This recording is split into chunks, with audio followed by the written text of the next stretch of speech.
Salamullahi alaikum. Bonjour à tous. Aujourd'hui, je vous présente un cours intitulé Équation d'une droite أو معادلة مستقيم خاص بسنة ثالثة إعدادي. أول شيء يجب التعرف على ما هو مستقيم. إذا كما تعرفنا في السنوات الماضية، مستقيم هو مجموعة من النقط المستقيمية. إذا في هذه الحالة، معادلة مستقيم ou bien équation d'une droite est une relation qui relie les coordonnées des points de cette droite. بمعنى لكي ننشئ مستقيم نحتاج فقط إلى نقطتين A و B. في معنى متعامد منظم OIG dans un repère orthonormé، كل نقطة تتميز بأفصول وأرتوب.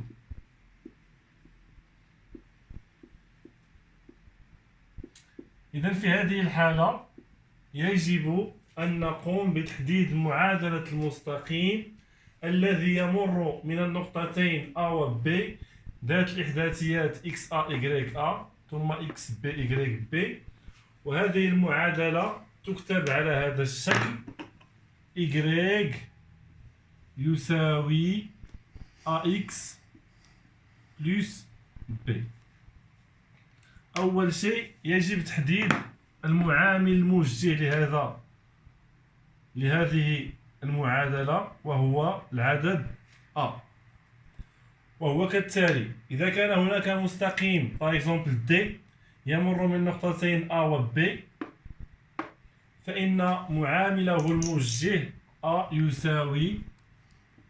يسمى المعامل الموجه بالعربية، أو يسمى la pente de la droite D. Donc A égale، بما أن المستقيم يمر من النقطتين A و B، إذا سنقوم بتحديد la pente de la droite D، وهي كالتالي: A égale، يجب تحديد قيمة العدد A وقيمة العدد B. فيما يخص المعامل الموجه A يكتب على شكل: بما أن المستقيم يمر من النقطتين A و B، نكتب YB ناقص YA الأرتوب في البسط، ثم YB توافق XB ناقص XA. وكمثال نأخذ مثلا المستقيم D يمر من النقطتين A و B ذات الإحداثيات ناقص 1 بين ناقص 2 3، ثم يمر من نقطة B ذات الإحداثيات ناقص 4 point virgule moins 5. إذا في هذه الحالة، حسب هذه العلاقة، فإن المستقيم يمر من النقطتين A و B، إذا معامله الموجه A يساوي YB بمعنى ناقص 5 ناقص YA بمعنى 3 divisé par XB بمعنى ناقص 4 ناقص 2، ثم يساوي ناقص 5 ناقص 3 يساوي ناقص 8 divisé par ناقص 4 ناقص 2 بمعنى ناقص 4 زائد 2 اللي كيساوي ناقص 2. إذا هذا المستقيم معامله الموجه هو 4. إذا هذه هي طريقة تحديد la pente d'une droite.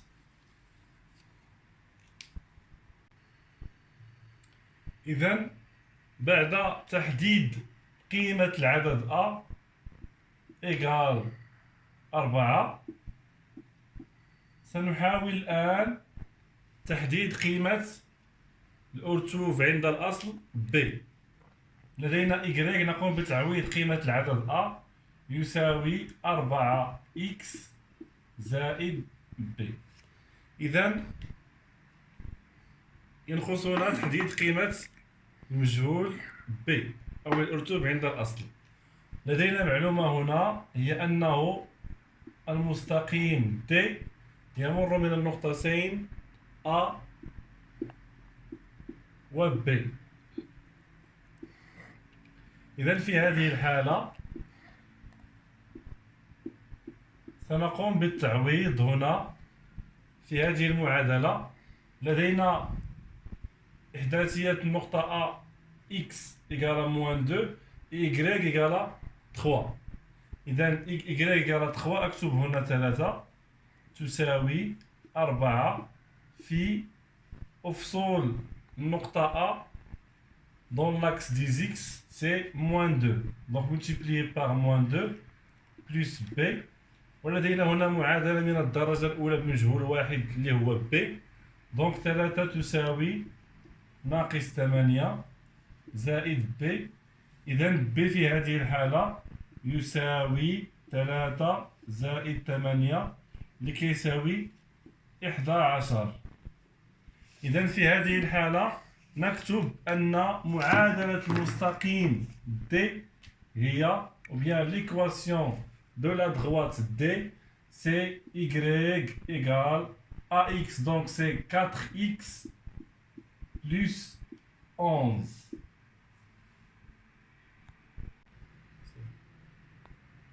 On passe maintenant à représenter graphiquement une droite dans un repère orthonormé. Par exemple, on a l'équation de la droite D définie par y égale 2x plus 1. إذن للتمثيل المستقيم التالي نقوم بإنشاء هذا الجدول. هنا l'axe des x، ثم نحتاج فقط إلى نقطتين، ثم l'axe des y خاص بهذه النقطة، ثم les points. Par exemple إذا كان x يساوي 0 أقوم بالتعويض في هذه المعادلة. أبدأ مثلا بصفر. إذا 2 في 0 سي 0 زائد 1 تساوي 1. إذا y يساوي 1. مثلا نسمي هذه النقطة A ذات الإحداثيات 0 1.1. نفس الشيء فيما يخص النقطة الثانية، نحتاج إلى نقطتين لإنشاء معادلة مستقيم. إذا مثلا نأخذ النقطة 1 أو ناقص 1 مثلا. 2 في ناقص 1 ناقص 2، ناقص 2 زائد 1 هي ناقص 1. إذا النقطة B ذات الإحداثيات ناقص 1 ناقص 1. ثم ننتقل إلى لو روبير أورتونورمي لتمثيل مستقيم. إذا سنقوم فقط بتمثيل النقطتين A و B، ثم نقوم بإنشاء المستقيم أو النقط التي تربط بين هاتين النقطتين. لدينا هنا 0 عند l'axe des x et 1. إذا النقطة الأولى سوف تكون هنا النقطة A 0 ثم النقطة B ناقص 1 ناقص 1. إذا هنا ناقص 1 ثم ناقص 1. تقاطع النقطتين كنلقاو النقطة B دي كوردوني -1 -1. ثم نقوم بإنشاء المستقيم الذي يربط بين هذين النقطتين. المستقيم هو كالتالي: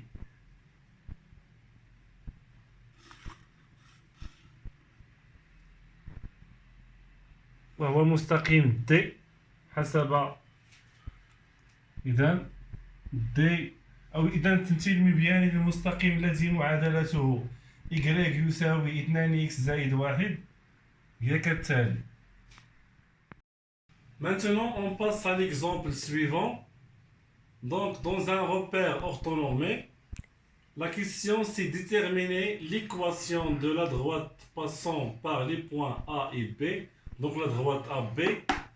On sait que l'équation d'une droite s'écrit sous la forme de y égale ax plus b.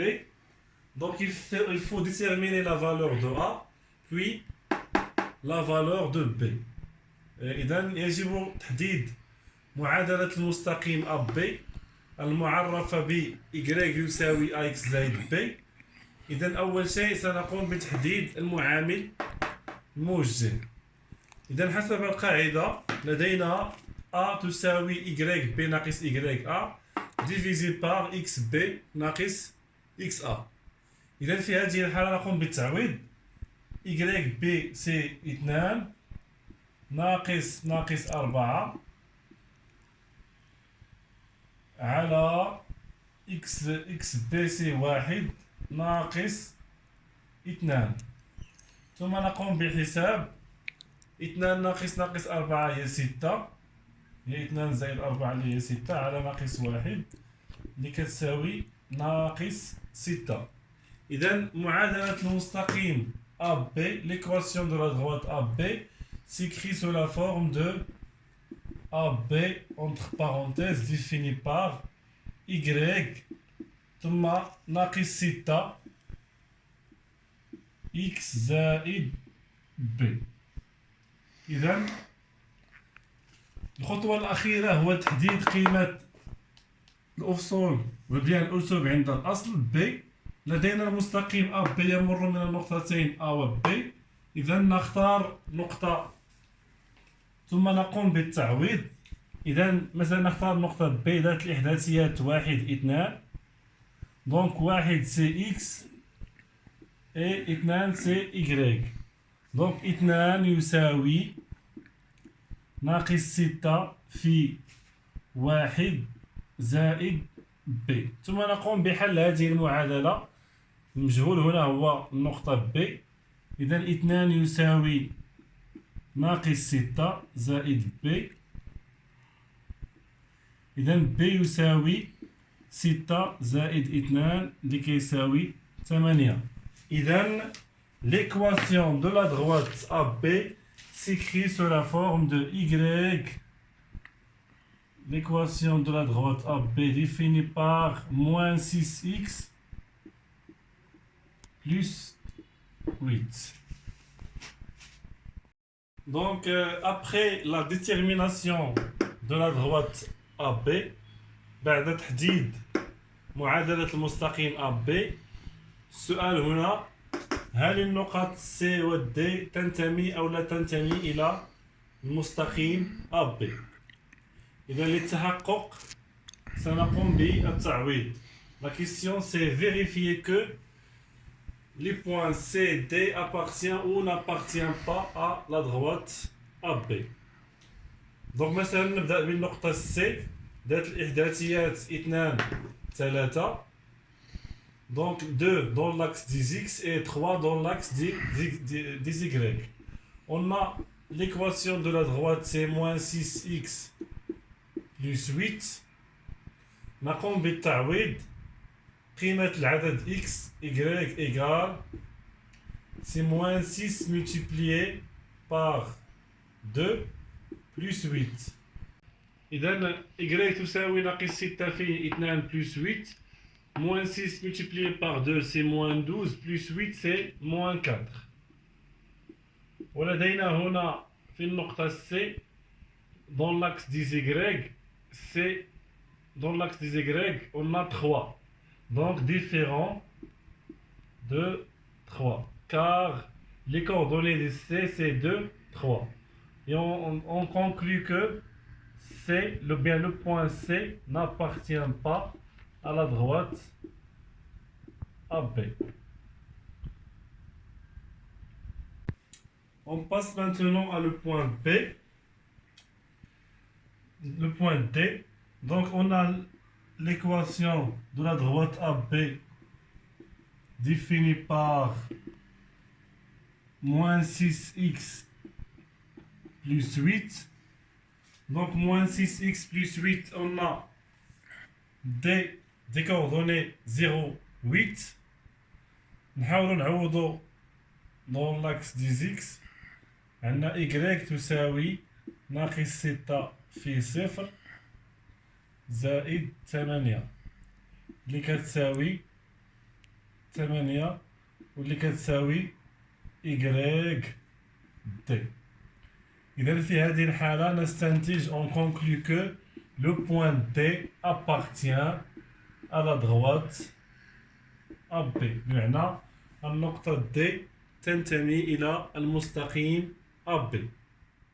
On passe maintenant à déterminer la position de deux droites dans le plan.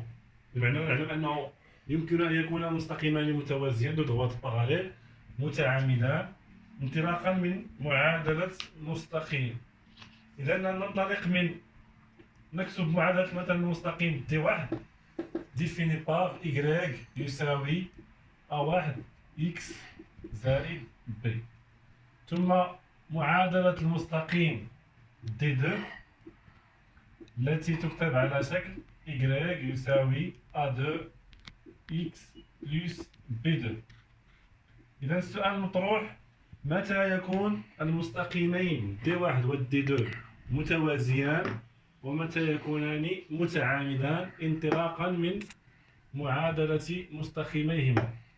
إذا حسب القاعدة D1 et D2 sont parallèles si et seulement si les pentes A1 égale A2.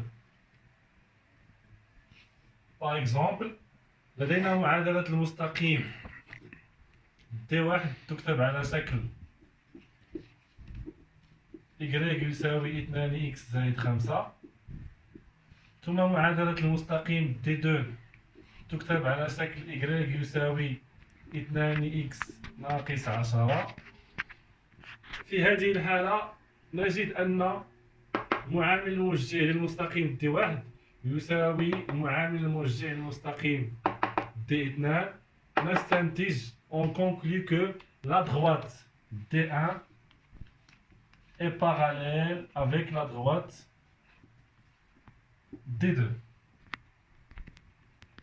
إذا بعد تحديد متى يكون المستقيمان D1 و D2 متوازيان انطلاقا من معادلة مستقيميهما ننتقل إلى السؤال الآخر متى يكون المستقيمين متعامدان انطلاقا من donc D1 est perpendiculaire à D2 si et seulement si on a la pente de la droite D1 multipliée par la pente de la droite D2 égale moins 1. Par exemple, لدينا معادلة المستقيم T1 définie par T1 définie par y égale à moins 5x plus 8. ثم معادلة المستقيم D2 y égale à 1 sur 5x plus 10. يجب لكي نتأكد أن المستقيم D1 عمودي على المستقيم D2 يجب أن نتأكد أن جداء معامليهما الموجهان يساوي ناقص 1. إذا نكتب معامل الموجه هنا هو ناقص 5 multiplié par معامل الموجه للمستقيم D2 اللي هو 1 sur 5. البسط في البسط والمقام في المقام نحصل على ناقص 5 على 5 اللي كتساوي ناقص 1. إذا هنا نقول أن المستقيم D1 عمودي على المستقيم D2. ننتقل الآن إلى تطبيق لدرس معادلة المستقيم. Donc لدينا dans un repère orthonormé OIG les points A, B et I. Première question, c'est vérifier que I est le milieu de AB. إذا مثلا نأخذ مثلا نقطة M ذات الإحداثيات XM YM. tel que M est le milieu de AB. Donc il faut déterminer XM et YM. Donc d'après ce qui précède, on a XM égale à quoi?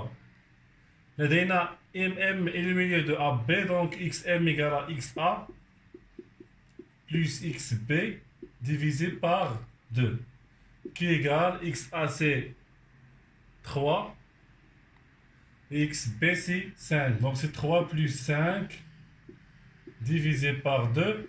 Les 4 c'est 8 divisé par 2, il y a 4. ثم YM حسب القاعدة CYA plus YB divisé par 2. ثم نقوم بنفس التعويض 3 زائد ناقص 1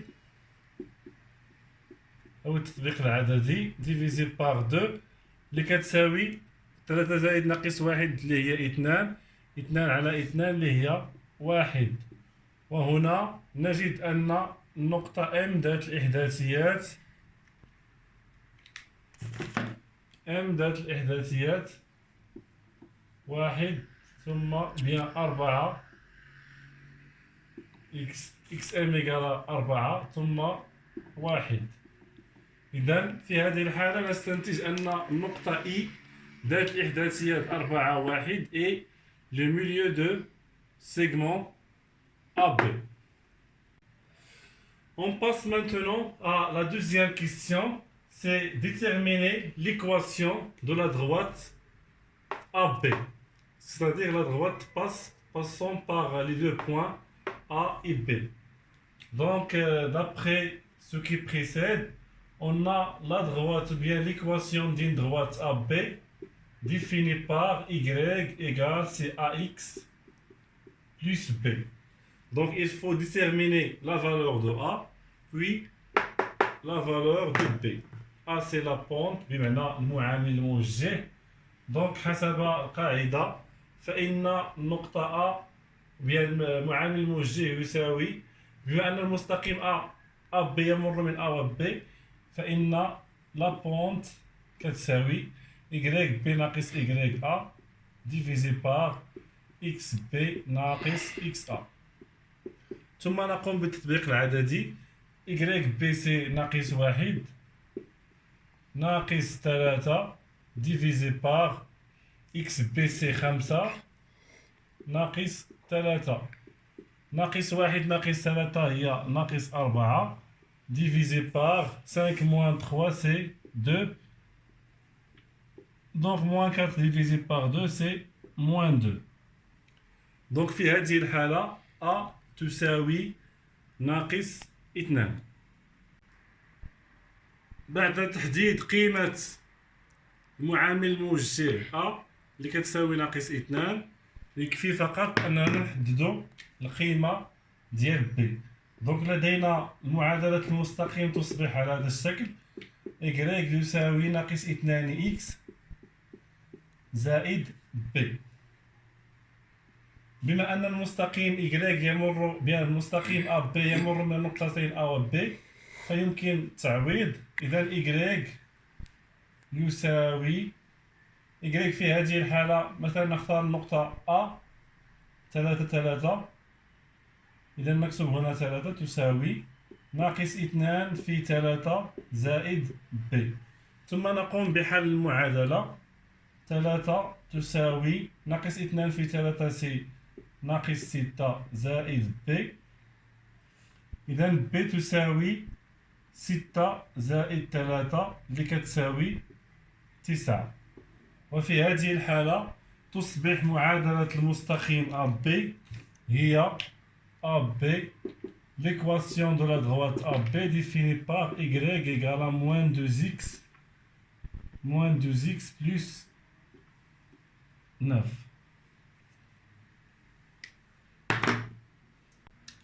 On passe maintenant à la troisième question, c'est déterminer la médiatrice, ou bien l'équation de la droite delta, avec delta et la médiatrice de segment AB.